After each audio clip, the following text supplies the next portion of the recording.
Hi guys, Pastor Jomel here. I pray that this sermon will encourage you and deepen your faith. Kung na-bless po kayo sa message na ito, please like and share and tag someone and let's spread the word about the goodness and love of our God. Mabuhay po. Ayan, so I'm so excited to preach the word today. And every time na 1 p.m. service, lagi yung ang daming awkward moments, alam mo yun, yung parang ang daming walay. Pero kanina, smooth naman po yung preaching natin 7 and 9 a.m. service. By the way, thank you for our bishop who is always involving me in times of preaching. And of course, my mentor, my boss. Joke lang. Lord. Yeah, Pastor Jomel D.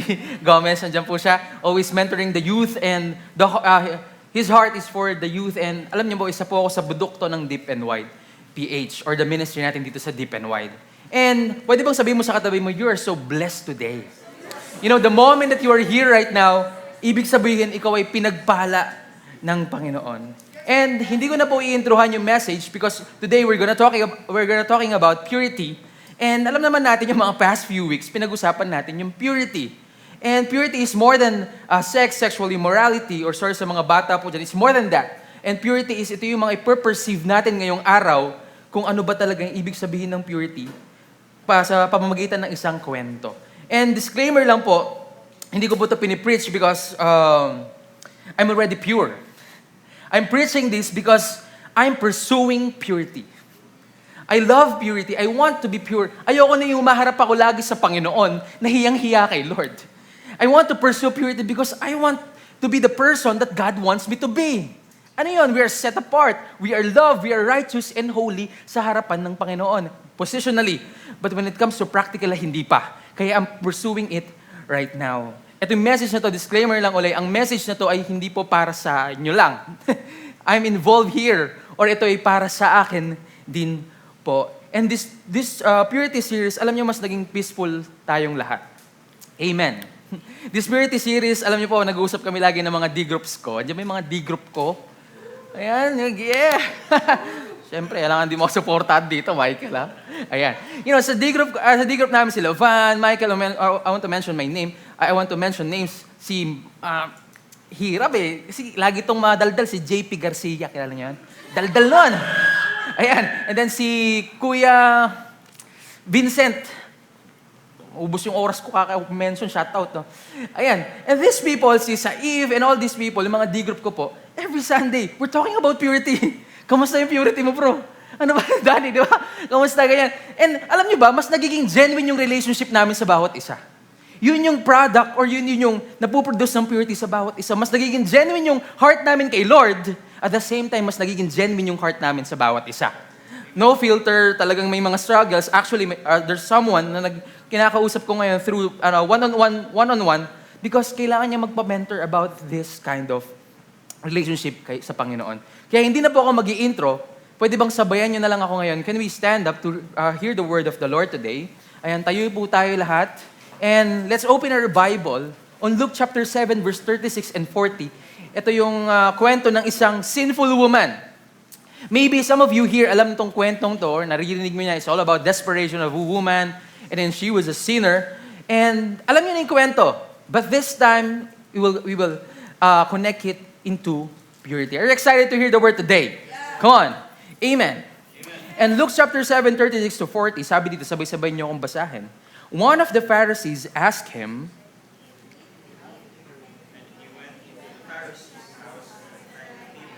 and behold, a woman of the city who was a sinner, when she learned that he was reclining at the table in the Pharisee's house, brought an alabaster flask of ointment. And standing behind him at his feet, weeping, she began to wet his feet with her tears and wiped them and with her hair of her head and kissed his feet and anointed them with the ointment. Now when the Pharisees who had invited him saw this, he said to himself, if this man, Jesus, were a prophet, he would have known who and what sort of woman this who is touching him, for she is a sinner. And Jesus answering said to him, Simon, I have something to say to you. And he answered, say it, teacher. Can you say it with me? Say it, teacher. Come on.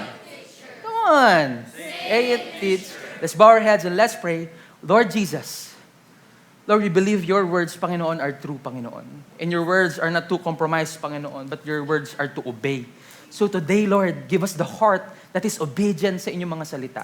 Panginoon, it's not about showcasing of performance, it's not about telling kung sino yung mas righteous sa church. It's about, Lord, who you are in our lives. In the first place, Lord, you said in your words that for all have sinned and fall short for the glory of God. Wala kami, Lord. Pero ngayon, right now, lumalapit po kami, Panginoon, sa inyong harapan, Panginoon, just like this sinful woman. And Lord, naniniwala kami na today, we will receive forgiveness, Panginoon. Actually, we receive it already. But today, God, open our hearts so you can let in. Open our minds so we can perceive you. In Jesus' name we pray. Amen and amen. You can take your seat. Masyado bang mabilis? Alam mo, binibilisan ko kasi kanina. 2 service. Gagalit yung mga sa akin. May lunch sila. Hindi na sila nakapag-lunch kasi 1 hour and 30 minutes ako kanina. Kaya yung lakad nyo sa Walter mamaya, cancel nyo muna, okay? Ayan, so kasi baka last ko na ito mag-preach. Sabi nga ni Pastor Jomeldi. Okay lang yun bro, baka last mo na mag-preach yan. Oh, tama. Susulitin ko na po. And today, we're talking about a sinful woman. And this, di ba title pa lang, no? Sinful na. Tama? A sinful woman who is impure in front of everybody, not just in front of God. But you know what? Ang ginawa nitong woman ito, she was desperate for God. And then, ito yung unang tanong ko ngayon para makakonect lang ako sa mga Gen Z na katulad nyo. Have you tried na matag dahil sa mabuti mong ginawa? Natry mo na yung pinangalanan ka sa mabuti mong gawa. Basta Joshua Pogi. Yeah. Yun naman. Hindi sila nag-amen sa likod. Para di kayo agree. Di ba? Ay, yan yung pinakamabait kong leader. Yan yung lagi nagpapautang sa akin. Yan ngayon lagi nagbibigay ng GCash. Tama? Ay, tabi tayo dun pag sa quiz. Tabi tayo dun mamaya. Yun yung nagpapakopya. Alam mo yun? Ano pa, mali pa, no? And, di ba, lahat mo tayo dito, we love that. Gusto natin yun na mapangalanan ka sa isang magandang bagay. Pero, how about your tag dahil sa masama mong ginawa? Hindi na po ako mag-mention ng mga something, baka tayo ay masaktan at ma-offend. But this woman, pag-uusapan natin ngayon, hindi lang siya basta woman or babae, kundi she is a sinful woman. Ano pang mas worse doon? Tama? Ito ang babae ito, makasalanan. Actually, sabi nga nito, a woman in the city. Ibig sabihin, kilala siya sa kanilang city who is sinner, who is prostitute, pinapagamit yung katawan sa sexual immorality. And how pure is that? And we're gonna talk about purity today, listening and hearing from this woman. Luke chapter 7, verse 37 to 38. Sabay-sabay po tayo magbasa. Nagbibinata pare. And behold, come on, a woman of the city who was a sinner, when she learned that he was reclining at the table, brought an alabaster flask of ointment, standing behind him at his feet, weeping, and she began to wet his...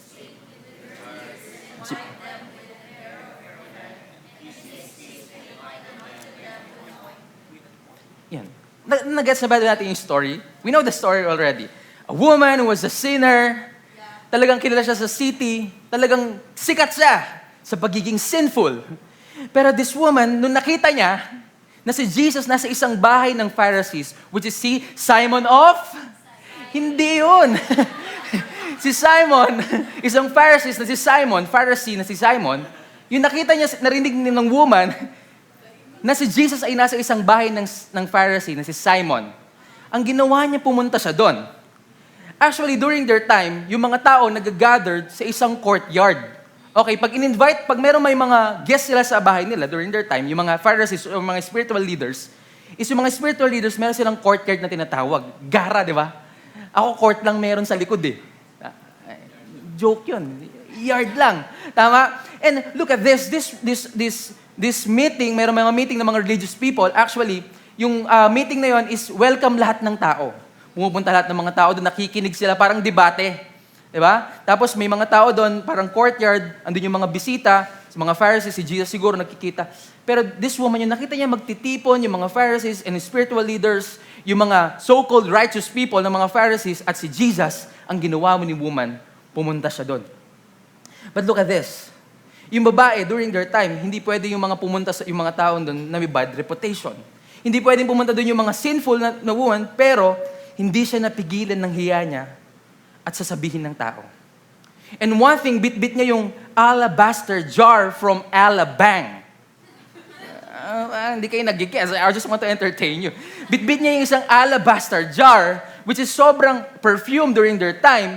It's so expensive. Actually, it's 1 year wage ng isang babae siguro.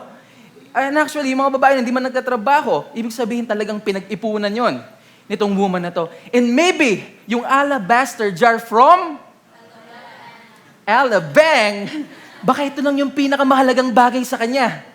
Pero guess what? This woman, nung pumunta siya kay Jesus, yung pinakamahalagang bagay sa kanya, she was desperate for Jesus, crawling to Jesus, weeping, and then washing Jesus' feet with his hair, and then binuhos niya yung ointment, yung perfume na yun, just for one Savior. And this woman was tagged impure. Mamaya, magsising into. And you know what?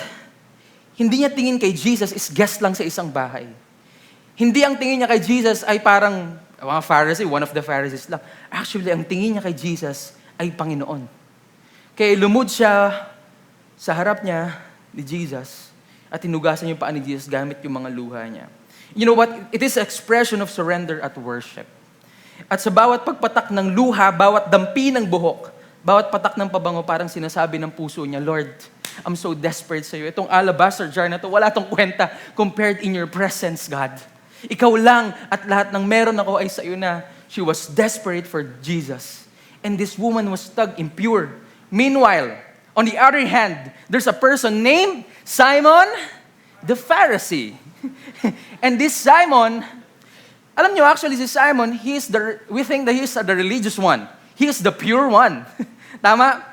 And actually, he invited Jesus into his home as if he's worthy of Jesus. Alam nyo, we're gonna look upon the context of this. Wala pang Pharisee na nag-invite kay Jesus sa isang bahay niya. Meron nga Pharisee doon, si Nicodemus, tama? Spiritual leader na si Nicodemus, kasi nahihiya siya eh. Tama? As if hindi siya worthy kay Lord. At the same time, ayaw siya mabuko ng mga kasama niyang Pharisee. Ang ginawa niya, pumunta siya ng gabi. And merong passage dito sa chapter 7 ng Luke. Ang passage ay tungkol sa isang centurion man. Nagbibinata na ako. Lumalaki na ako. Isang centurion man, alam niyo ba yung kwento ng isang centurion man? Yung merong isang servant niya is nagkasakit. Sabi ng centurion, huwag ka nang pupunta sa bahay ko, Lord. Kasi you're not worthy of it. Hindi ka karapat-dapat napuntahan ako. But just say the word and my servant will be healed. Pero si Simon, the Pharisee, he invited Jesus as if he's worthy, as if magka-level lang sila. Walang humility, walang desperation, wala ring recognition kung sino talaga si Jesus. Actually, gusto niya lang, bilangin yung ilang actually ko. Mga nasa 13 na. Actually, gusto niyang itest si Jesus. Kung prophet ba si Jesus? Kung talaga ba totoo si Jesus? Kung legit ba si Jesus? And this is Simon, he looked holy on the outside, but had no affection. He looked pure in the outside, but no kiss. Hindi niya man kinis si Jesus. During their time kasi may mga custom na pag nagkikita-kita yung mga spiritual leaders o may mga bisita sa mga magkakamag-anak, is kinikis dapat yung bisita. Imagine, 36 yung uncle mo.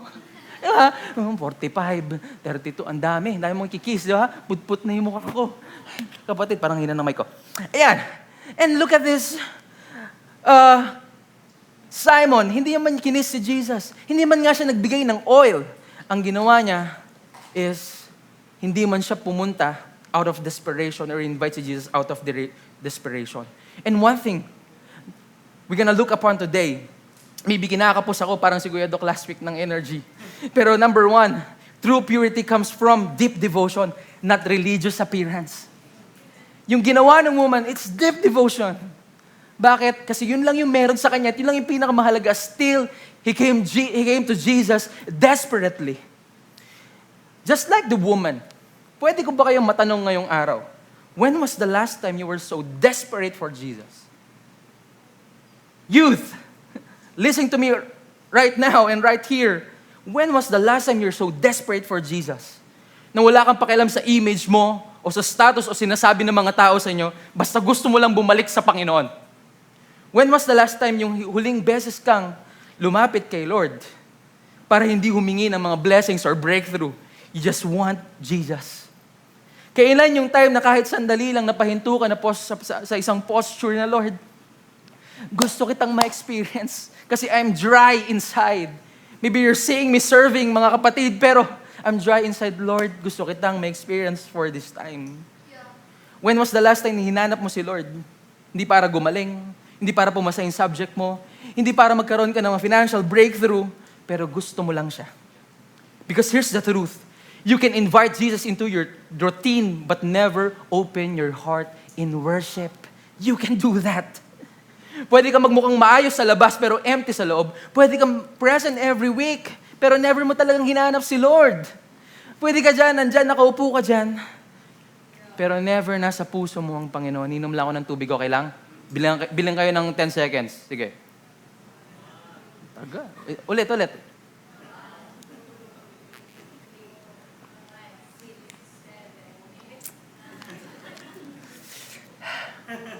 Okay?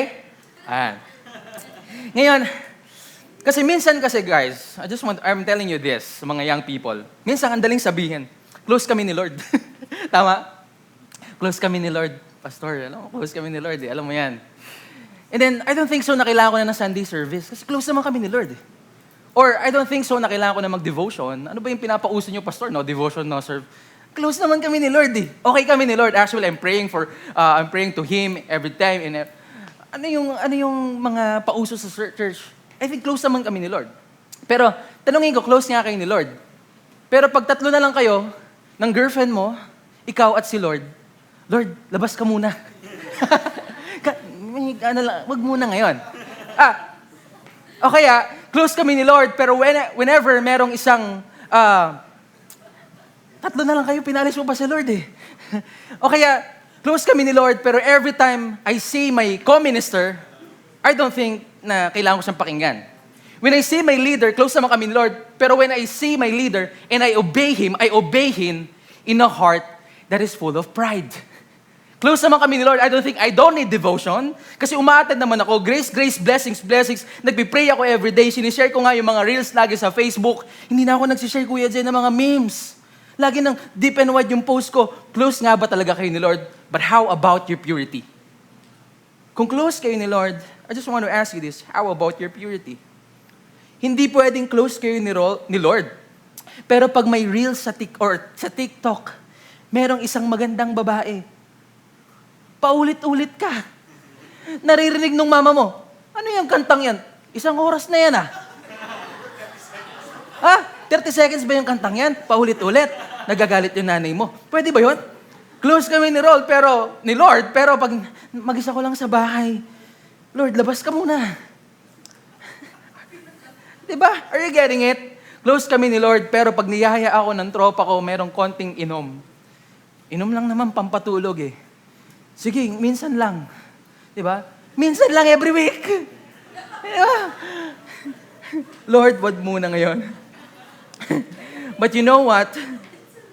Hindi ganun yung close. Hindi mo pwedeng close ka kay Lord, pero mas malapit yung puso mo sa mundo.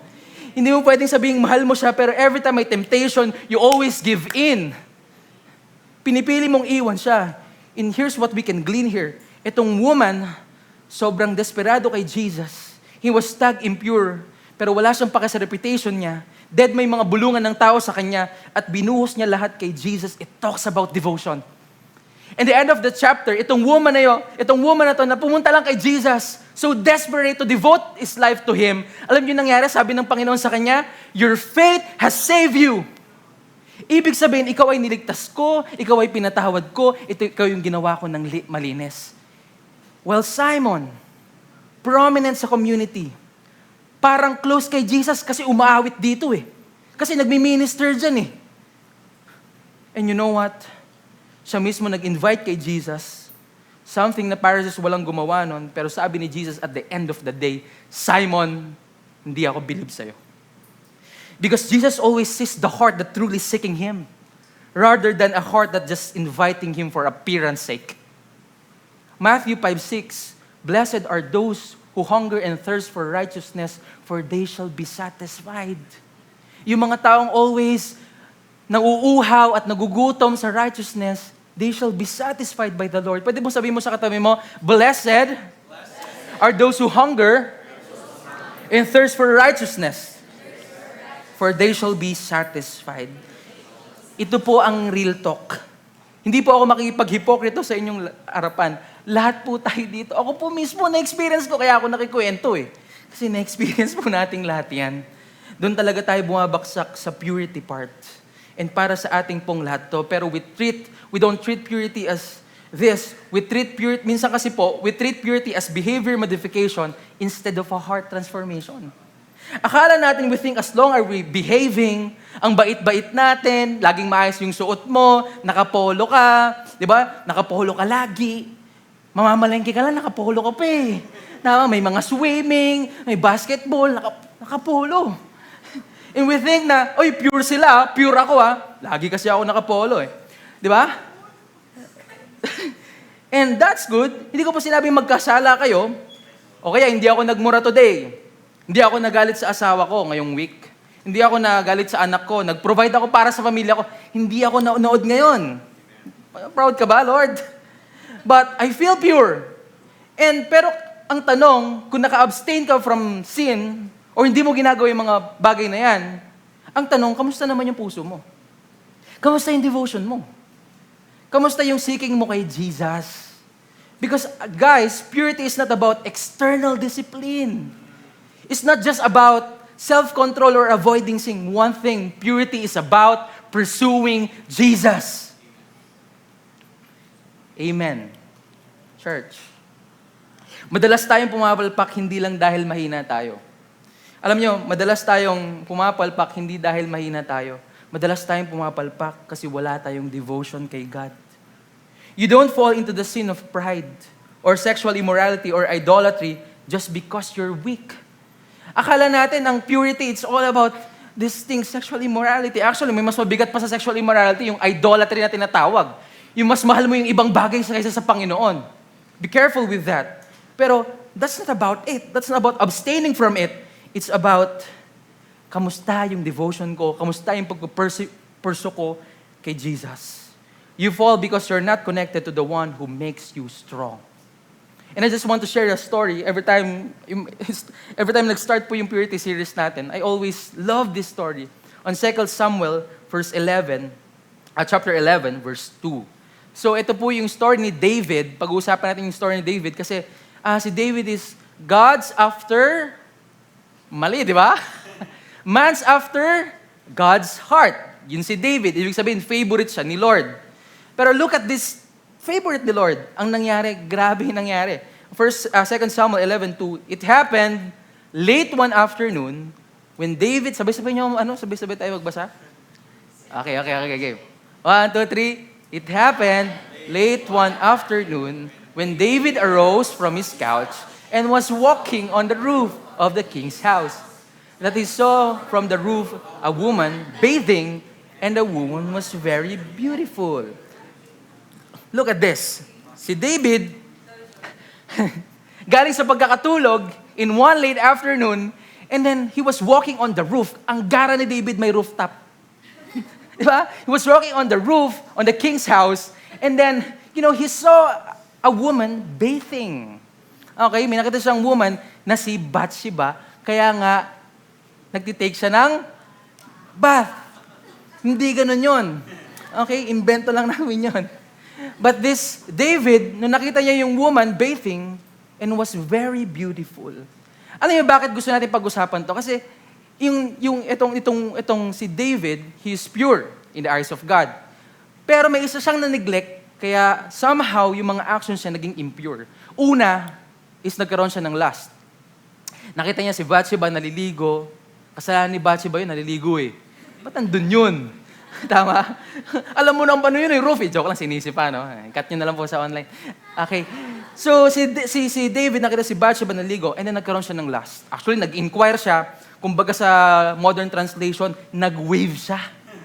Ayan. Nag-chat siya, in-stalk niya. Tapos nakalak, Kuya Danny. Ayan. Ayan, nakikirelate lang ako sa inyo. Talaga, God, ang pangalan nun. Di ba? Sinek niya. Ngayon, nung sinek ni David, sabi niya, papuntahin mo nga yung babae niya, si Bathsheba. And actually, si David, hindi lang po siya nagkaroon ng lustful thoughts. Actually, worst thing or nangyari kay David is naging adulterer siya. Kasi si David, or si Bathsheba, merong asawa, ang pangalan ay, parang quiz to, pangalan ay Uriah. Okay? Ibig sabihin si Bathsheba is hindi po single, kundi meron po siyang asawa. Kaya si David, alam niyang may asawa na yung tao, still pinapunta niya, and then, of course, nagkasala po siya isang adulterer. At di po lang yon, may deception na tinatawag. Dahil yung Uriah, tropa ni David yon. Pero, kahit tropa ni David si Uriah, ang nangyari is, binitray niya itong taong to. At hindi lang yun, pinaka-worse, si Uriah po ay namatay because of David's command. Kaya ang nangyari, si David is a murderer. Are you getting it? And this wasn't just a private moral failure. Talagang itong man's after God's image is na fall into this sin. And one thing, the joy of His salvation ay nawala po sa Panginoon. Pero, tatanungin niyo ako, paano nangyari? Sinong nangyari? Yun ang tanong, I just want to tell you this, or expose po natin ngayong araw. You know, when 2 Samuel 11 verse 2, sabi dito, one afternoon or one evening, David got up from his bed. We're thinking na yung late afternoon dito is paggabi na po, pero hindi. Yung evening dito ay binabanggit is at least around 7 or 9th hour of the day. Bakit po? Kasi yung sunrise nila is nag-start po yan ng 6 a.m. Tayo yung araw natin, nag-uumpisa yan ng 12 a.m. Tama? Tama, ng gabi. Kayo naman eh. Help me to preach this, man.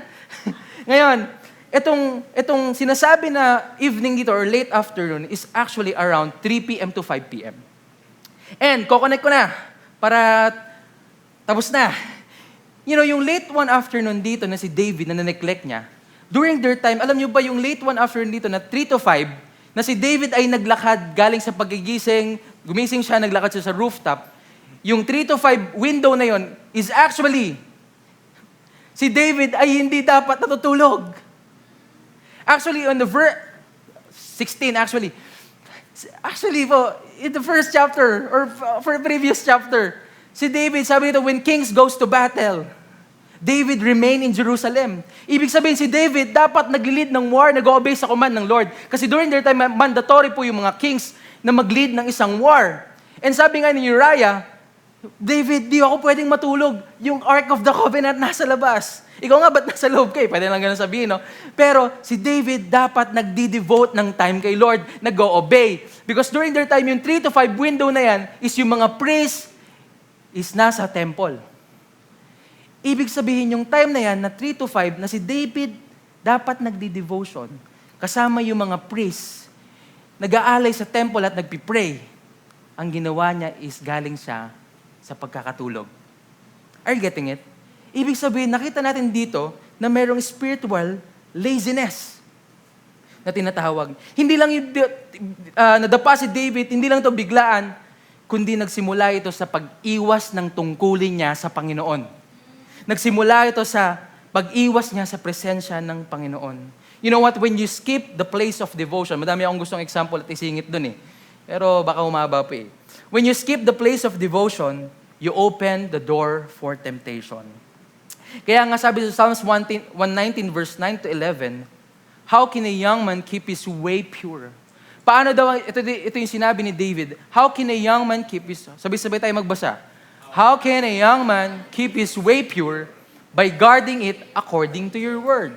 With my whole heart I seek you, let me not wander from your commandments. I have stored up your word in my heart that I may not sin against you.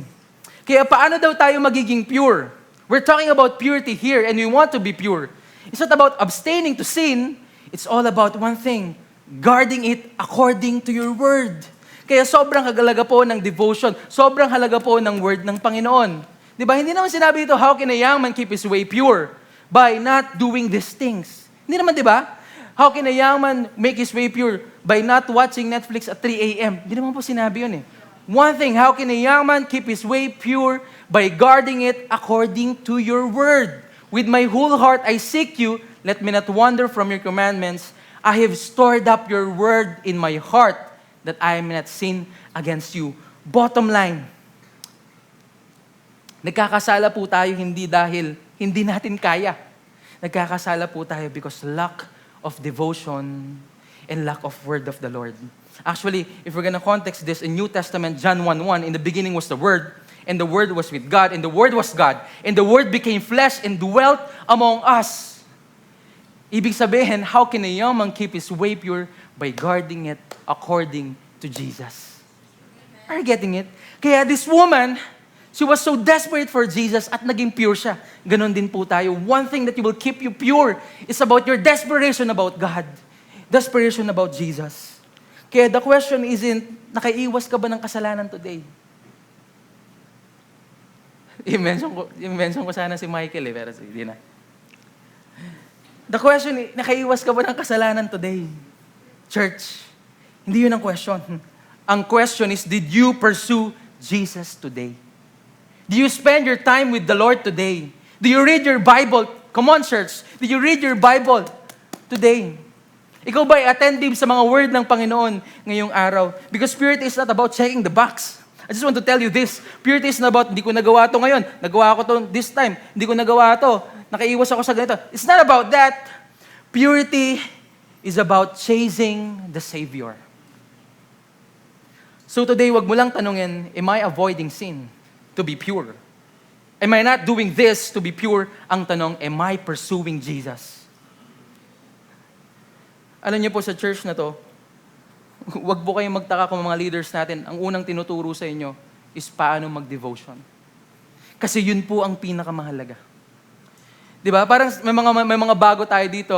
We're thinking na in church, gusto ko yung mga hype Kuya Jay, gusto ko yung mga talon-talon, gusto ko yung mga worship. Bakit di nyo ako involved sa ganyan? Ang unang tinuturo is paano mag-devotion. Kasi yun yung pinakamahalaga, to be pure. Are you getting it? Di ba? Kuya Jay, ang tagal mo naman, di mo pa ako tinuruan paano magbumuhay ng patay, maglakad sa tubig. Hindi ko nga kaya yun eh. Hindi ko pa nga nagawa yun eh. Yung patay na kuko, ang hirap buhayin nun, men. Di ba? Pero ang tinuturo sa church na to, una, is paano mag-devotion. Bakit? Kasi ang question is not, am I not pursuing these things? Ang question is, how desperate are you for God? How desperate are you for Jesus? Just like the woman, wala siyang pakialam just to pursue a relationship with God. Wala siyang pakialam kung ano nasabihin ng mga tao sa kanya. Just he kept coming and kept coming. Because true purity is not absence of mistakes.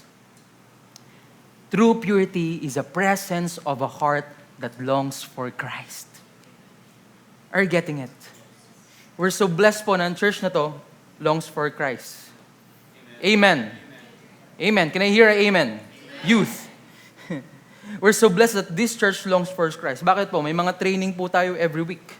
Yung mga leaders po natin, may mga mentoring po na tinatawag. Sino po dito yung mga na-mentoring na? Amen. You know that. The leaders are always persevering when it comes to this. Lagi sila nagtuturo just to remind us how good is our God. Amen? So don't neglect yung mga mentorings po natin. We're so blessed in this church kasi yung mga leaders po natin always remind us na magdala ng Bible. And you know what's... meron po tayo dito, no training, no mentoring, no serving. Abutan nyo yun. Hanggang ngayon, nangyayari po yun. Pero hindi po tayo nagiging legalistic sa part na yun. But because we're doing that, but because we're training people to value Jesus and His Word more than anything else. Are you getting it? Kaya wag po tayo magalit sa church or sa mga tao nagre-remind sa atin or nagko-correct sa atin kung paano mamuhay ng malinis. Because this word, is the only thing that can keep us pure. Amen? Alam niyo, sabi po sa Bible, everything will pass away, but my words won't. So ito po yung sorry Lord, pinaka-importante, aray ko, sabi ni Lord. Alam niyo po, here in our church, alam niyo yan, kaya naging impromptu na lang ako sa inyo ngayon, kasi alam niyo to, sa church po natin ngayon, sobrang halaga po ng truth. What we're preaching today is the Bible. It's Jesus. Kasi we value the truth. Di ba po, ang pinakamahirap, pinakamasakit na marinig sa simbahan, alam niyo, pinakamasaya na marinig sa simbahan, umalis ako sa church na doon. Joke lang po, wag po kayong umalis.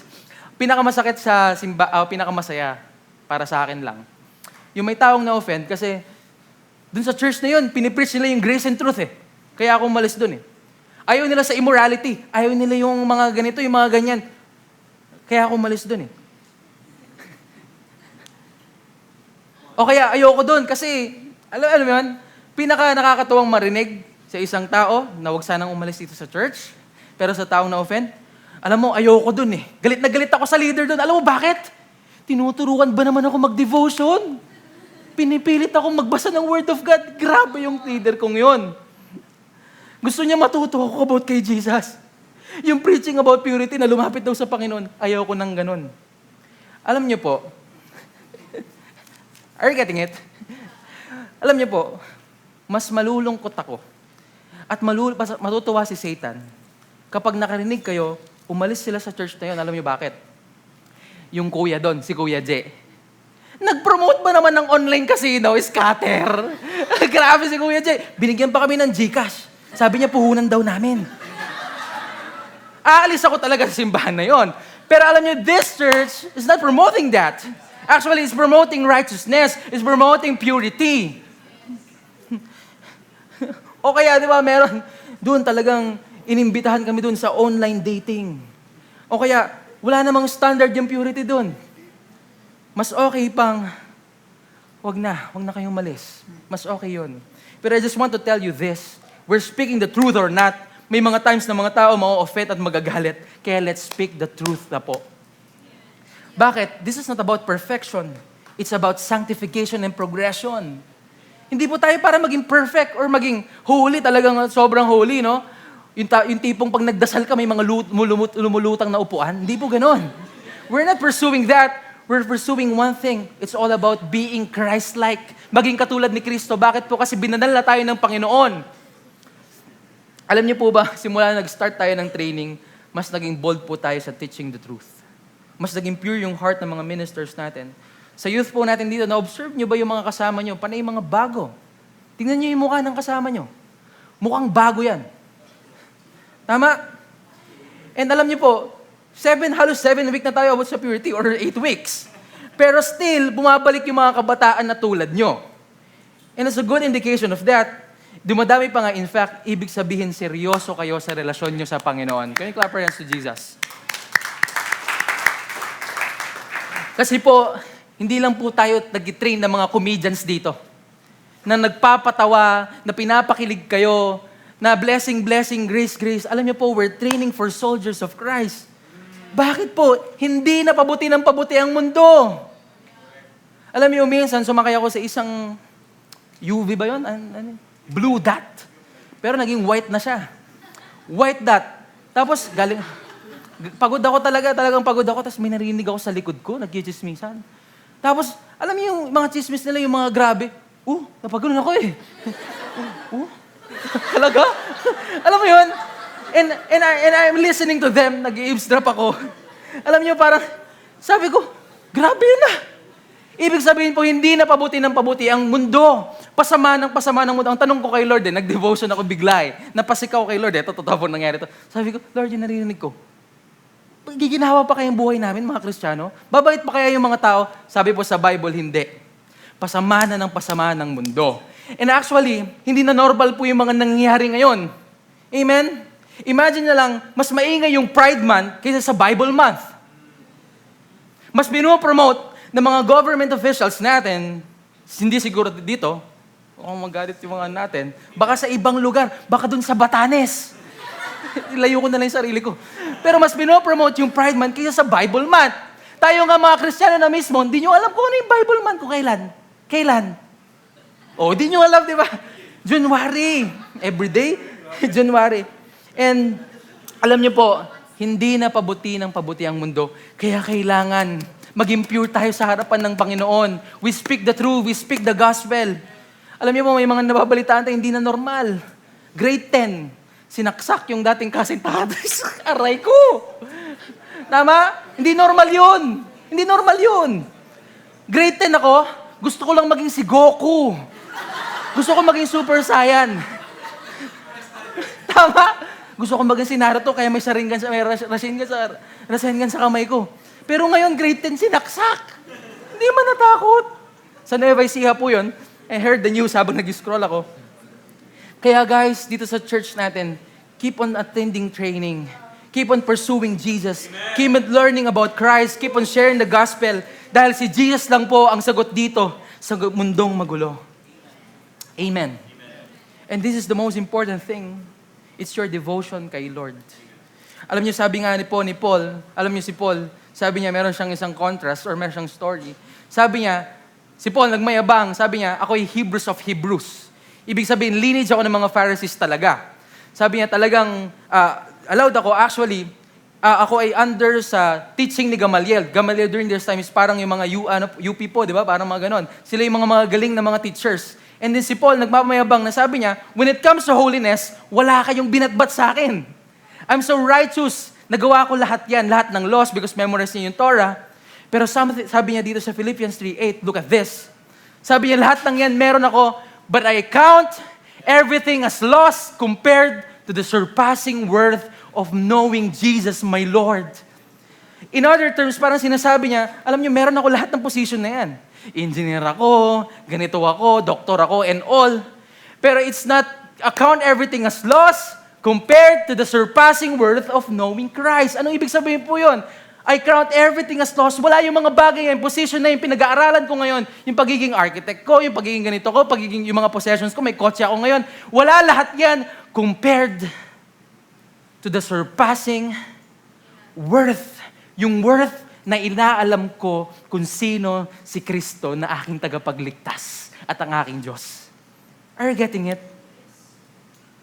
Okay, it's all about, it's so good that we have this heart to know more about Christ. Every day, gumigising ka, reading the word of the Lord. Lord, saan po dito yung sinasabi mo mga salita mo?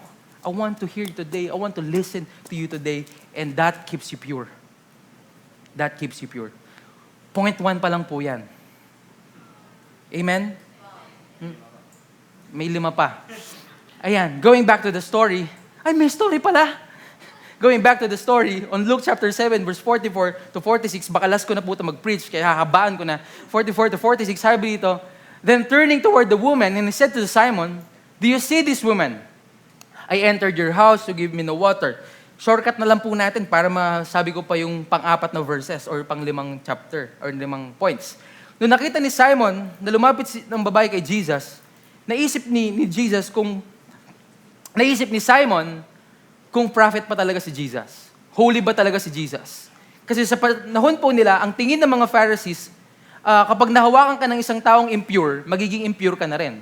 Actually, yung mga Pharisees, kaya may mga mahabang robe sila, kapag pumunta sila sa mga marketplaces, pag nadampian sila, pwede lang ihuwabad yun.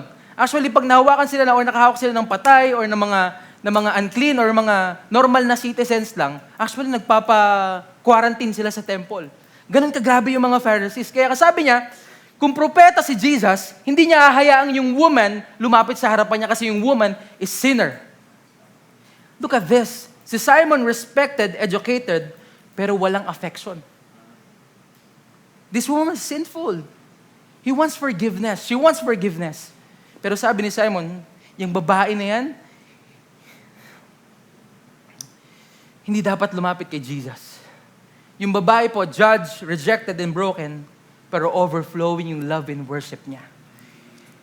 And true purity flows from your affectionate worship, not outward respectability. It's about love. Ang purity po natin, it's about love.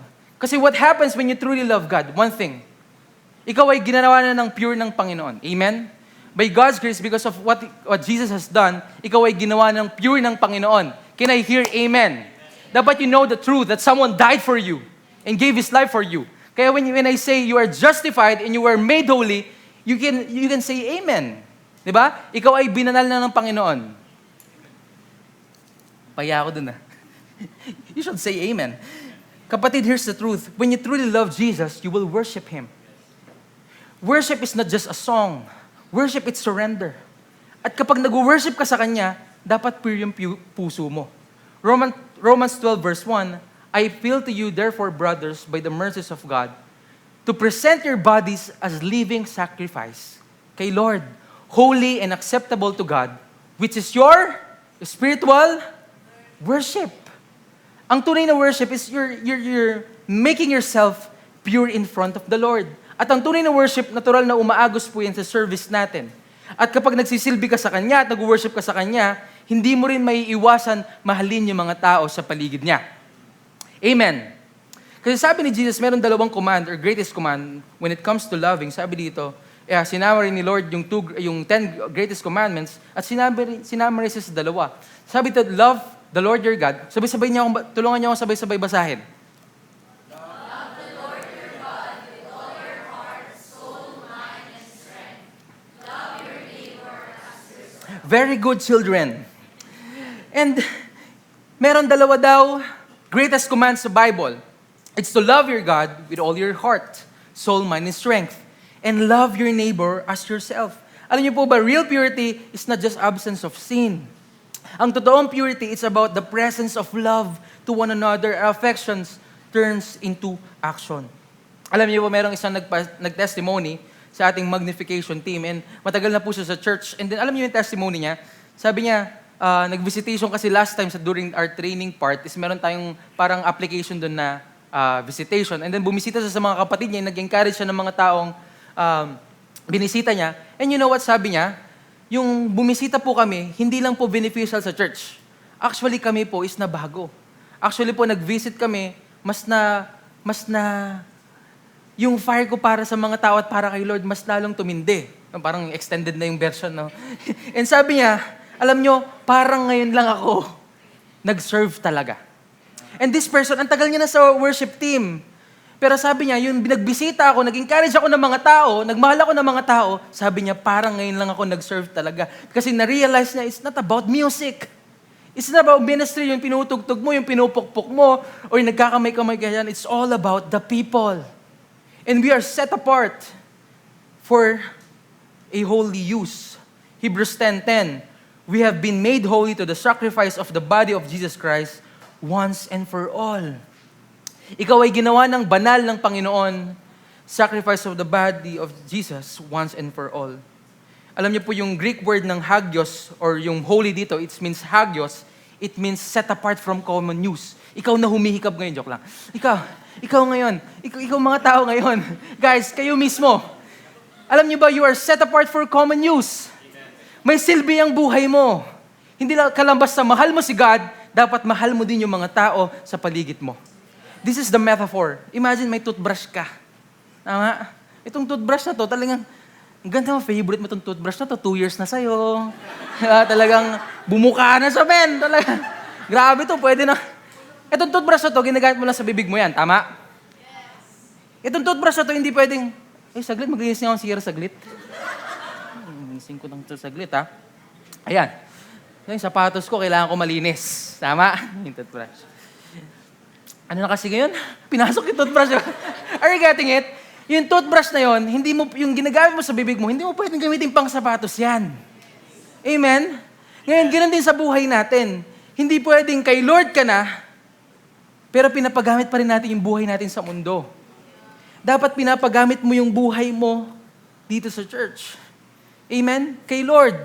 Hindi pwedeng set apart ka, pero ikaw yung source ng mga gossip at paninira at compromise.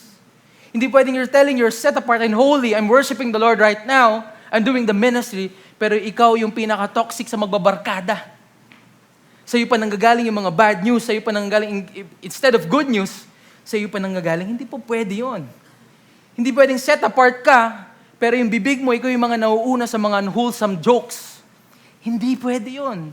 You cannot love God and say these things. You cannot love God and hate His people as well. Hindi pwedeng ikaw ay sinet apart ng Panginoon. You're telling you love God. You want to worship God. You're inviting the people to worship God.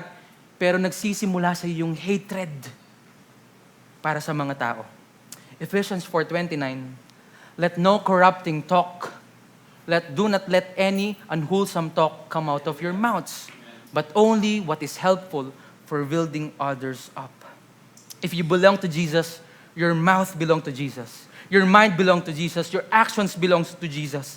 Because purity is not just avoiding sin, it's choosing love every time and time again. Ibig sabihin, minamahal po natin yung kapwa natin dito sa simbahan. Amen. Amen. 1 John 4:20. If anyone says, whoever claims to love God, yet hates a brother or sister, is a liar. Come on, read it with me. Whoever claims to love God, yet it hates his brother and sister, is a liar. Whoever does not love their brother and sister, whom they have seen, cannot love God, whom they have not seen. Paano daw yun? Kung yung mga visible tao na nakikita nila, nakakasalamuhan nila, hindi nila mahal, how much more si God na hindi na nakikita? Kaya kung tunay mo mahal si Jesus, you will love the people as well. We're not just called to serve God directly. You are called to serve His people as well. Magpagamit na po tayo sa Panginoon sa mabubuting gawa. And people, I just want to tell you this sa mga kabataan, magpagamit na po tayo kay Lord. Kasi kung hindi po tayo gagamitin ni Lord, gagamitin tayo ng mundo. Tama? Occupy your time in your effort, in your talents, yung mga kotse natin, lahat ng mga possessions tayo, paggamit nyo na po kay Lord yan. Amen! Yung influence mo, dahil mong TikTok followers, why not share Jesus on that platform? Amen? Paggamit na po tayo sa mundo. Ito yung mga napag-uusapan namin sa D-group namin. Alam nyo, sabi, last week, tama, Vincent, tawa dyan ha. Ay, pinag-uusapan namin sa D-group namin, sabi namin, alam nyo guys, paggamit yung buhay mo sa mundo, wala mamatay rin po tayong lahat. Magpagamit na po tayo sa Panginoon. Alam niyo, may nakita ko, naging grade 4 po ako dati. Nag-start sa grade 4, no? Hindi na ako nag-grade 1, no? Hindi, grade 4 po ako dati. Alam niyo, grade 4 ako, meron ako mga grade 6. Nung grade 6 ako, yung mga leaders natin nag-i-encourage. Kabataan, yung mga kabataan. Kasi sabay-sabay kami kabataan, magkakabats kami. Di ba, may in-encourage kami na parang, oy, mag-minister ka na. Sabi niya, grade na yata siya nun. 3rd year high school. First year, karang ganun. Ay, mag-minister ka na rin. Sabi nung bata, darating din po tayo dyan, pastor. Sabi niya. And nakita ko yung buhay ng taong yun, ngayon, parang di dumating yung oras. Ibig sabihin, what I'm telling here, involving in the church or loving the people in the church, it takes intentionality. Ang ibig ko pong sabihin is, nakita ko parang yung buhay nila, parang hindi naman ganun naging fruitful. And people in this church, guys, paggamit na natin yung buhay natin sa Panginoon. Amen. Ayun nyo, sige, di nagarod. Hindi pinilit, no? Paggamit natin yung buhay natin kay Lord. Kasi, hindi lang enough you are made pure by the Lord. You need to live like it. Ikaw ay niligtas ng Panginoon, you need to live like it. Kung dati po, pride yung lumalabas sa mga bibig natin ngayon, let's do encouragement to one another. Kung dati gossip ang pinapasa mo ngayon, bakit hindi gospel yung pinapasa mo ngayon? Every time you talk to one young people, kamustahin mo yung studies niya, pag-pray mo siya, kamusta ba yung mga pinag-pray natin ngayon? Kasi ang tanong, alam niyo po, when it comes to purity, ito po yung naging, naging basehan ko po. Worth it pa ba ang kasalanan kung kapalit nito is yung intimacy ko with the one you claim to love? Worth it pa ba yung kasalanan? Alam mo, one time, meron ako, napunta ako sa isang part na, Lord, worth it pa ba yung kasalanan? Worth it pa ba yung kasalanan kumpara sa ginawa mo sa akin? Worth it pa ba yung galit ko? Worth it pa ba yung inggit ko? Worth it pa ba yung kasalanan? Or lagi na lang ako mahihiya sa harap mo, Lord? Actually, kaya sabi ni Joseph, hindi ko pwedeng sabi ni Joseph sa Genesis 39 verse 9, how then can I can do this great wickedness in sin against God? Si Joseph was tempted every time, and then you know what? Si Joseph, he resisted. At hindi niya ginawitan ng willpower. Ang sabi niya, paano ko magagawa itong kasalanan na to kumpara sa pagmamahal ng Panginoon sa akin? Hindi ko ito magagawa sa Panginoon. And affection was greater than attraction. His purity is fruit of His intimacy. Kaya sabi dito sa John 14 verse 15, if you love me, you will keep my commandments. It's an overflow of a heart that truly loves Jesus. And you know what? This woman, yung pinag-uusapan natin kanina, natabunan ko na madaming story, this woman, dahil mahal niya at sobrang mahal niya si Jesus, pumunta siya kay Jesus, desperately kay Lord, and then, it breaks. Kahit broken siya, sobrang broken siya, kahit she's a sinful woman, sinful, it breaks and it pours in and whips. Na-experience mo, ang init. You know, this woman, because you know what? Real purity is never silent. Amen? It breaks, it pours, it weeps, it serves, it worship, and it love. Yun ang totoong nagagawa ng purity po sa atin. And Luke 7 verse 47, I want to end with this. And then, ang init nga talaga ko ito, no? Sabi po dito, therefore I tell you, her many sins have forgiven, as her great love has shown. But whoever had been forgiven loves little. Then Jesus said to her, your sins are forgiven. And Jesus said to the woman, your faith has saved you. Go in peace. So balik lang po tayo sa story na natabunan ko na kanina. Pwede bang samahan niyo ako dito? Patapos na ako. Samahan niyo ako mag-preach. You know, this time is yung woman is lumapit kay Jesus. Sobrang broken, sobrang desperate, at sobrang messy. Talagang umiyak siya kay Lord, pinunasan niya yung paa ni Lord gamit yung buhok niya. And then umiiyak lang siya, weeping, walang mga words na lumabas sa mga bibig niya. He's just weeping and weeping, so desperate for God. And then sabi dito, ni Simon, tumingin si Simon sa woman, and then sabi niya, kung talagang Diyos si Jesus, dapat pinabawalan niya yung woman na yan. And then si Jesus, kinausap si Simon, sabi niya, Simon, do you see this woman? And then nung kinausap ni Jesus itong si Simon, sabi niya, Simon, nakikita mo ba itong woman na ito so desperate for me? And then sabi ni Simon sabi ni Jesus, napagbaliktad ko na, sabi ni Jesus kay Simon, sabi niya, merong story, the one who has two debtors na tinatawag, is sabi niya, isa may utang na 500 denarii. Sabi niya, kinausap ni Jesus si Simon, and then yung isa may utang na 500 denarii, and yung isa naman is may utang na 50 denarii. Are you getting it?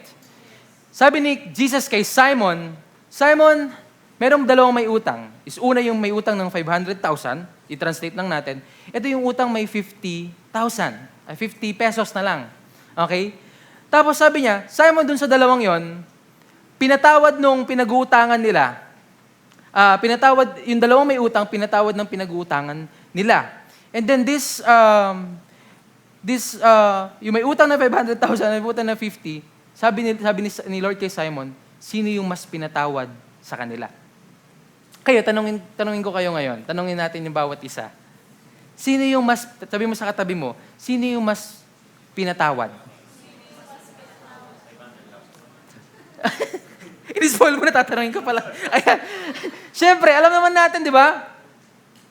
Ang mas pinatawad or yung mas nagmahal is yung may utang ng 500,000 rather than 50. Actually, kung ako ngayon parang, may 15 utang sa akin to Tapos kuya may utang sa akin na 50 pesos. Tapos sabi ko, sige, wag mo nang bayaran yan. Parang nga sasabihin pa nung pinautang ko talaga naman, okay lang, may utang ka pa nga sa akin 100 Sabi, di ba? Parang hindi pa siya magiging grateful. Pero pag ikaw may utang na 500,000 at pinatawad ka ng isang bank or example, ni Kuya Doc Joshua, may utang ka sa kanya, tapos pinatawad ka niya, magiging grateful ka, di ba? Kaya nga sabi niya dito, therefore I tell you, her many sins have been forgiven as her great love has shown. But whoever has forgiven little, loves little. Kung sino daw yung mga finorgive ng maliit, nagmamahal lang ng maliit. Then Jesus said to the woman, your sins are forgiven. And we can look here, Simon was the religious guy. He invited Jesus but didn't offer water. Hindi niya kinis si Jesus. Hindi siya nagbigay ng kahit ano kay Jesus. Medyo righteous siya sa panlabas, pero disconnected siya sa loob. Pero this woman, alam niya lahat ng label sa kanya. She was a sinner. She was a sinner of the city. Pero hindi niya tinago, hindi siya nag-excuse. She walked in, broke down at Jesus' feet. Ulitin ko lang yung narrative, umiiyak siya. Sobrang messy nung scenario. Talagang luha lang siya ng luha, iyak lang siya ng iyak. And guess what? During their time, wala pong mga sneakers doon. Ang meron lang ay ayusin ko lang, okay? Ang meron lang is mga sandals. Right? Ang meron lang during their time, may mga sandals yung mga tao. Ibig sabihin po, yung mga paa nila sobrang dumi. Baka yung alikabok sa paa ni Jesus, ganito ka nakapalo. Tapos yung woman, umiyak sa harapan ni Jesus, imagine yung putik sa mukha niya. Di ba? Siguro may mga sipon-sipon sa dito, halo-halo na yung uhog, lahat, weeping and weeping in front of the Lord. And you know what? This woman was so desperate for Jesus. Alam nyo guys, true purity is rooted in forgiveness, not just religious reputation. Ang totoong purity ay hindi po nanggagaling yan sa mga religious reputations natin. Nanggagaling yan one thing, sa forgiveness ng Panginoon. And this woman he was so desperate for God, but pero ang na-receive niya, hindi po hatred kay Lord. Hindi siya naka-receive ng, ba't tinahawakan mo yung pako kay Lord? Ang naka-receive siya, 5 things. Number 1, forgiven. Yung pagpunta niya dito, sa harapan at sa paa ni Jesus, kahit sobrang messy, ang na-receive niya, she was forgiven. Hindi ibig sabihin po, hindi na siya hawak ng kasalanan niya. She was loved. Siya ay minahal ng Panginoon. You know, the moment na hindi siya pinigilan ng Panginoon na lumapit, ibig sabihin, naramdaman niya na mahal siya ng Panginoon. At di lang po yun, she was affirmed. Ibig sabihin, she was declared free. Malaya na siya in front of the crowd. Actually, sabi, in front of the crowd, your faith has saved you. Ibig sabihin, ikaw ay pinagaling ko na. Ikaw ay pinalaya ko na. And she was saved. Hindi po dahil sa kanyang reputation, hindi po dahil sa kanyang pagiging appearance is mabuti, kundi dahil sa kanyang faith kay Lord. And she was sent in peace. Hindi lang po siya pinatawad, pero binigyan siya ng bagong landas. Ibig sabihin, at the end of the day, this woman so desperate for Jesus ang nangyari, she became pure in the sight of God. And purity begins when you realize this truth. Purity begins when you realize this truth. You are guilty, but grace met you. Lahat po tayo dito ay guilty, pero there's someone named Jesus who died for us. And then that God met us. Sino ang mas nagmamahal? Ito yung question ko.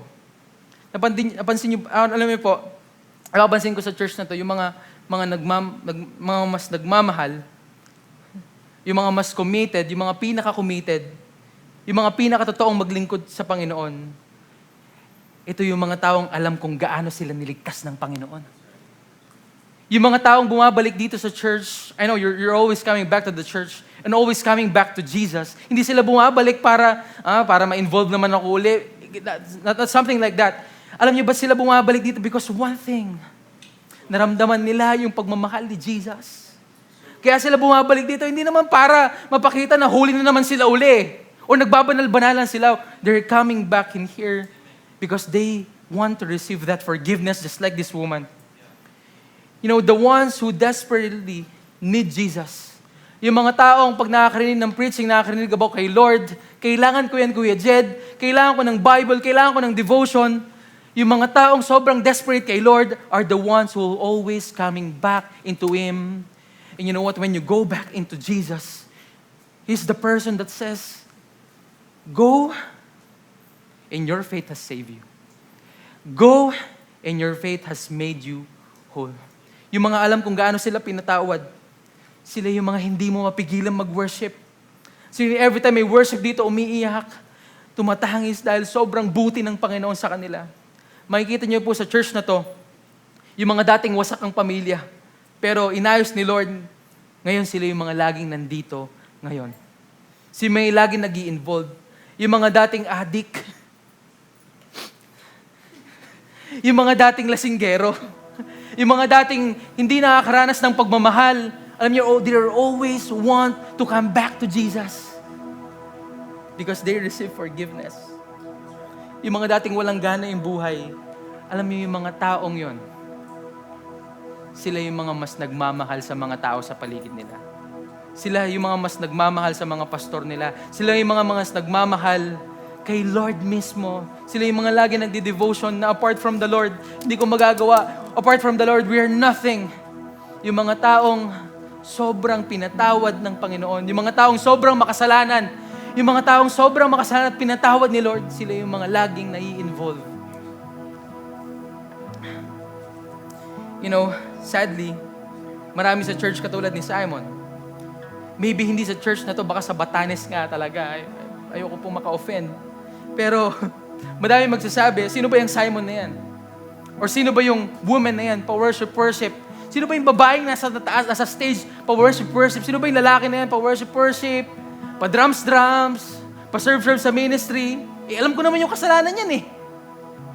O kaya si Kuya Gerald, alam ko naman yung past na yan. Ba't ako makikinig dyan? Someone of you here, just like Simon. Iniisip na mas righteous ako kaysa sa babae na yan. Mas righteous ako kaysa sino sa mga tao nandito ngayon.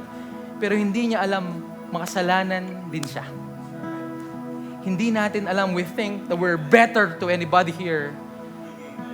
Pero in the first place, lahat po tayo, kung wala ang Panginoon, ay makasalanan din. Romans 3:23, for all have sinned and fall short of the glory of God. Wala talagang allowed lumapit sa harapan ng Panginoon. Lahat ay nagkasala. Lahat tayo makasalanan, and apart from the Lord, we are nothing. Pero praise be to God. Amen? Kaya tayo makaka-experience ng purity ngayon. Kaya malilive out mo yung purity ngayon because one thing, merong nagligtas sa'yo. Merong nagbanal sa'yo. Merong nagmahal sa'yo. Kaya maraming mga tao bumabalik sa church, hindi lang para mag-serve, hindi lang para magpa-impress sa tao. Alam ko, bumabalik kayo dito, kundi para sa isang bagay lang. Gusto nyo ng relasyon sa taong nakapagligtas sa inyo. Gusto nyo ng relasyon sa taong nagmahal talaga sa inyo. And you know what? Awareness of your sin would lead you to the feet of Jesus. When you aware of your sin, you always keep coming back kay Lord. Kasi alam mo at alam mo sa sarili mo na ang Diyos lang ang magpapagaling sa'yo. And denial of your sin will keep you at distance, thinking you're okay. Bakit pa ako a-attend dyan? Alam ko na yung mga training na yan, yung mga mentoring na yan. But, yung Bethany, para sa mga banal-banalan lang yan eh. But I just want to tell you this. Hindi po to para sa mga banal-banalan. We are here because we're impure in the first place. We're always coming back to Jesus because we're impure in the first place. Kung titignan po yung mga puso natin, pag hiniwa po yung puso, it will bleed. At dumi yung mga lalabas. But I'm here right now preaching to you because I encountered the Savior. And that name is Jesus. Hindi po dahil perfect tayo. Hindi dahil mong ginagawa or sikat ka dito sa ministry. But one thing, kung wala si Jesus, wala tayong pag-asa. So holiness isn't about saying no to sin. Holiness is about saying yes to Jesus over and over again. Amen. And this starts purity. When you encountered your Savior, imagine nyo na lang yung sin. Kung kanina hindi nyo naintindihan yung mga stories natin, imagine nyo na lang yung sin sa harap ng madaming tao, sa harap ng mga religious leaders. May isang babaeng sobrang desperado kay Jesus. Wala siyang pakialam kung sasabihin ng mga tao. Iyak lang siya ng iyak. Sobrang putik, sobrang messy. Pero natagpuan niya ang isang Savior na nangangalang Jesus. Hawak niya yung pinakamahal na perfume. Maybe ito yung pinakamahalaga sa kanya. Pero binigay niya pa para kay Jesus. Walang tubig para hugasan yung paa ni Jesus, pero ginamit niya yung luha niya. Walang towel para punasan yung mga paa at maduduming paa ni Jesus, pero ginamit niya yung sarili niyang buhok. At habang ginagawa niya yung mga to, she was so desperately going to Jesus. Habang ginagawa niya yung mga to, si Simon o yung mga Pharisees sinasabi, di ako believe sa Jesus na yan. At sino ba yung babae na yan? Ba't nandito yan? Pero sa harap ng maraming crowd, harap ng mga righteous people, mga pure daw na people, Jesus turned to her and said, your faith has saved you. Go in peace. Tatlong klase po yung mga tao sa kwento na to. Baka hindi ako yan. Unang tao, baka hindi ako yan. Baka hindi ako yan nasa story. Baka hindi ako yan yung woman na kailangan lumapit kay Jesus. Kasi pure na ako eh. I'm righteous already, mabait naman ako, mas okay ako kaysa sa iba, mas okay ako kaysa sa katabi ko. Tingin ka sa katabi mo. Hindi, baka joke lang yan, no? Pero we think na okay naman ako eh. Diba? Ayoko nga makinig kay Kuya Jed eh. Diba? Ayoko nga makinig sa preaching ng word ngayong araw. Parang gusto ko magkwentuhan na lang kami ng katabi ko. I don't think na I give importance to that. I don't think na kailangan ko yung message na yan. Pero deep inside, may pride sa puso mo. Deep inside, may hidden sin ka na ginagawa na dalawa lang kayo ng jowa mo. Meron ka sa puso mo na malayo ka sa Panginoon. You think na you don't need Jesus? You think na you don't need devotion? Pero kamusta yung purity natin? Or merong pangalawang tao? Lord, ako yan. Lord, I'm so desperate sa'yo. Actually, Lord, apart from you, kung hindi ka lang dumating, Lord, wala ako eh. Tulad ng babae sa Luke 7, ikaw to. willing kang ibuhos lahat para sa isang Savior just to make you pure. Just to heal you. O pangatlo, ikaw tong taong to, Lord, di ko alam. Lord, di ko alam. Hindi ko nga maintindihan si Kuya Jay. Dami ang sinabi. 1 hour na siya dun. Pero Lord, di ko alam talaga. I'm so lost right now. Pero one thing I know, I want you, God. I want your presence, God. Gusto ko mag-relieve ka dito sa buhay ko ngayon. I want more of you. May hunger pero hindi mo alam paano lalapit. Yet your heart is knocking at His door. But the Lord is saying to you today, go in peace.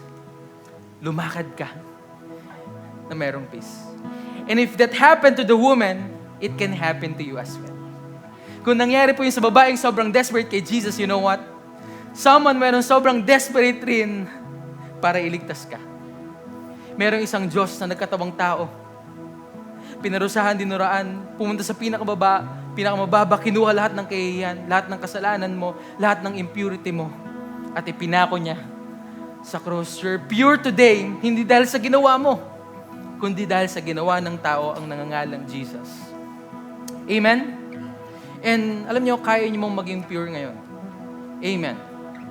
Young people, young men, kaya mong maging pure ngayon because God can restore you. Come on. Kaya mo maging pure ngayon because God can restore you. I just want to tell you this, Satan is a liar. Sinungaling si Satan. Pinaniwala niya tayo na okay lang, na Kristiyano ako pero magko-compromise ako. Pinaniwala niya tayo na okay lang, double life yung buhay ko. Minsan ganito ako, minsan ganito rin ako. Pinaniwala niya tayo na okay lang, but Satan is a liar. Pinaniwala niya tayo na hindi ka na magbabago, na hanggang dyan ka na lang. Na broken ka. Pinaniwala ka ni Satan na broken ka. Pinaniwala ka ni Satan na you are not enough, na hindi ka magiging pure, na hindi ka na makakalaya. You know, Satan is a liar. He always been a liar. Huwag niyo pong tanggapin ang isang bagay na hindi galing sa Diyos dahil ikaw ay binanal na. Ikaw ay pinatawad na. Kaya ka magiging pure ngayon because someone binigay niya yung purity niya sa iyo and that name is Jesus. And pwede ba tayong tumayo lahat? Hindi po ako galit. Actually, sobrang excited ako kasi naniniwala ako may mga kabataan ngayon na gustong lumaya. May mga kabataan ngayon, I think you're just seeing me. Okay, tinitingnan nyo lang ako, medyo nagkaka-eye to eye contact lang tayo, pero one thing, you want to be free. You want to be new. Gusto mo maging katulad ni Jesus. Gusto mo maging katulad ng leader mo. Gusto mo magbago. Alam ko yan. Because I'm pursuing righteousness and purity right now. But the truth according to the Word, ito po yung mga katotohanan na sinasabi ng Bible about sa'yo. Number 1, you are made new. Sabay-sabay nating basahin. Therefore, if anyone is in Christ, he is a new creation. The old has passed away, and behold, the new has come. Let that sink in. Sinungaling si Satan na sinabi niyang hindi ka magbabago. Sinungaling siya. Bakit? In the first place, ikaw ay binago na ng Panginoon positionally. Therefore, if anyone is in Christ, you are in Christ. Ibig sabihin, you are a new creation. Becoming pure. Hindi po yan yung i-attain pa natin. Ito ay i-act na lang natin. And behold, the new has come. At di lang po yun, you are made holy. Amen. Ibig sabihin, you were washed. Sabi-sabi po natin basahin 1 Corinthians 6:11. You were washed, you were sanctified, you were justified in the name of our Lord Jesus Christ and by the Spirit of God. Next is you are forgiven. Ito po yung sinasabi ng Bible sa atin. You are forgiven. Ephesians 1:7, in Him, we have redemption through His blood and forgiveness of our trespasses according to the riches of grace. Meron na po tayong redemption, meron po tayong forgiveness ng ating mga kasalanan. And your sins are erased. Jeremiah 31 verse 34, sabi po dito, I will forgive their iniquity and I will remember their sins no more. And it can happen to us this time as well. John 15:3, you are pure because of His word. Sabi dito ni Jesus, already you are clean because of the word that I have spoken to you. You are restored. Amen. And last thing, kabataan na nandito ngayon, here's my challenge. You are free. You are free. Ikaw ay pinalaya na. John 8:36, if the Son sets free, you will be free indeed. And right now, you are free just like this woman. Kaya wag mong paniniwalaan si Satan na hindi ka na magbabago. You can live a life that is pure. You can live a life na hindi na nahihiya sa harapan ng Panginoon. You can live a life, a righteous life. Pinaniwala ka ni Satan na, okay lang. Okay lang, okay lang, okay lang. Pero hindi. Ikaw ay ginawang banal na ng Panginoon. Alam niyo po, at the end of this chapter, this Luke 7, is yung woman, hindi na sinabi kung ano nangyari sa kanya. Okay? Ibig sabihin, tapos na yung chapter. Last passage na yung woman that is sinner. Hindi natin alam kung ano nangyari sa kanya, pero alam niyo kung anong mangyari sa woman? It's for you to know. It's for you to know. Because her many sins have forgiven as her great love has shown. And your sins are forgiven right now. Your faith has saved you. Go in peace. And can we just close our eyes and let's pray? Lord Jesus, we thank you for this time, Panginoon. Lord, di po kami malungkot ka. Though si Kuya Jess, seryoso during this time, pero hindi kami malungkot, Lord, because we believe and we can reassure our position in you, O God. God, you love us. You made us holy, you made us righteous. At hindi lang po yun, Panginoon, pinatawad niyo na po kami, Panginoon, sa aming mga kasalanan. Ibig sabihin, Panginoon, I can live in purity this time. I can face you, Panginoon, with my whole heart, confidently seeking you, Jesus. Lord, sinungaling si Satan, pero Lord, yung mga salita mo ay totoo. And as we worship the Lord today, let's proclaim na ikaw ay pinatawad at minahal na ng Panginoon.